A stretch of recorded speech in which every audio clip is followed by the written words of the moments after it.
Useless o walang silbi. Ganyan inilarawan ni Pangulong Ferdinand Marcos Jr. ang mahigit 200 milyong pisong flood control project na kanyang ininspeksyon sa Tuba Benguet ngayong araw. Dagdag pa ng Pangulo, tila mag-aabono pa raw ang gobyerno dahil sa kapalpakan ng proyekto lalo't apektado rin ito ang bahagi ng Cannon Road. May Agenda Weekend Report live si Ivy Reyes. Ivy, anong balita dyan? George, dismayado na naman ang Pangulo sa nasaksihan niyang flood control project dito sa Tuba Benguet dahil ang 264 million peso rock shed project dito nag-collapse ang ilalim at gilid bunsod ng sunod-sunod na bagyo at malakas na pag-ulan noong Hulyo. So very clear. Here we go again. Pang-ano na tayo, pang-lima na yata nating inspeksyon ito. And it's always the same. Here's the problem here.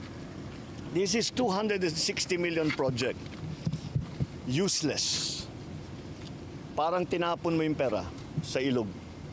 Useless. To correct this will cost double that.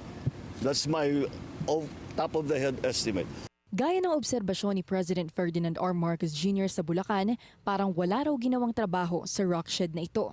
Matatandaang ito yung proyektong matagal nang ipinapa-audit ni Baguio City Mayor Benjamin Magalong dahil bukod daw sa natural causes, baka dapat ding tingnan kung may construction flaws ba kaya pumapalya ang proyekto. Ayon sa Pangulo, nasa mahigit 35% ang nawawala sa mga negosyante sa Benguet kapag nagsasara ang Cannon Road. Kaya naninindigan itong economic sabotage ang anyay pangungurakot ng mga kontratista. So it is not only the damage, the physical damage that we can see, but it is also the damage to the economy. It is also the damage to the people's livelihood. Dagdag ng Pangulo, mukhang doble ang kailangang gastusin ng gobyerno para isaayos ang Cannon Road. Buwelta naman ng DPWH Cordillera, tila mali yata ang nakarating na impormasyon sa Pangulo. Itinuturo ng Presidente ang contractor. Ang LGU, nasa DPWH Cordillera naman ang sisi. At ang DPWH Cordillera, national budget daw ang salarin. Itong kinatatayuan ko kasi bukod sa hindi raw kasama sa 264 million peso rockshed project, taong 2000 pa nang huling naipagawa. In 2023, our office tried actually to request for augmentation fund to complete the 248 meters, but walang pundong dumating. So last year we proposed the completion of the remaining 97 meters, no, out of the 248 meters, worth 240 million. And when the NEP came up, 100 million lang ang dumating. Samantala, nang matanong kung sino ang contractor ng rock shed, itinuro ng DPWH ang 3K Rock Engineering na nakapangalan kay Engineer Francis Cuyo na tumakbong congressman para sa Lone District ng Ifugao. Sa ngayon, hindi pa sumasagot si Cuyop sa ating mensahe. George, mabalik tayo sa Pangulo.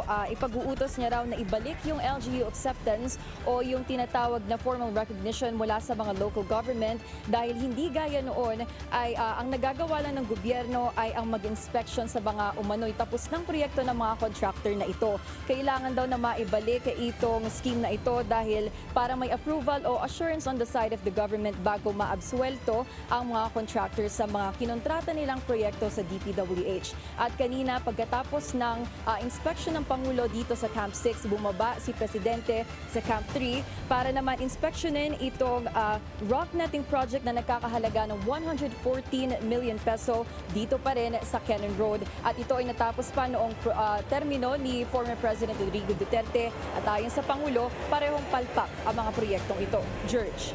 Well, Ivy, may update ba mula sa Pangulo kung gusto niya magpalit ng liderato sa DPWH?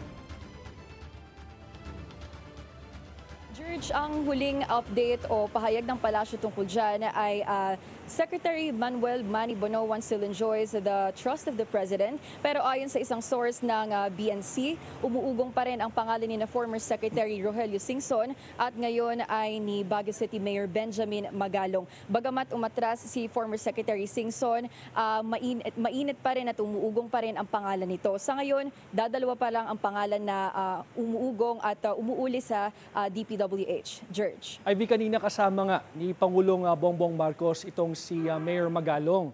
May balita ba kung na-forward niya o naibigay na ba niya o napag-usapan nila yung sinasabing mga ebidensya na magtuturong may ugnayan yung mga kongresista at ito nga mga maanumalyang flood control projects?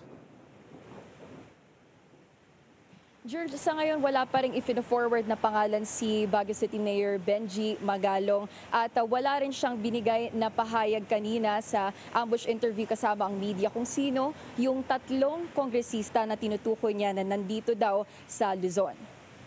Alright, maraming salamat, Ivy Reyes.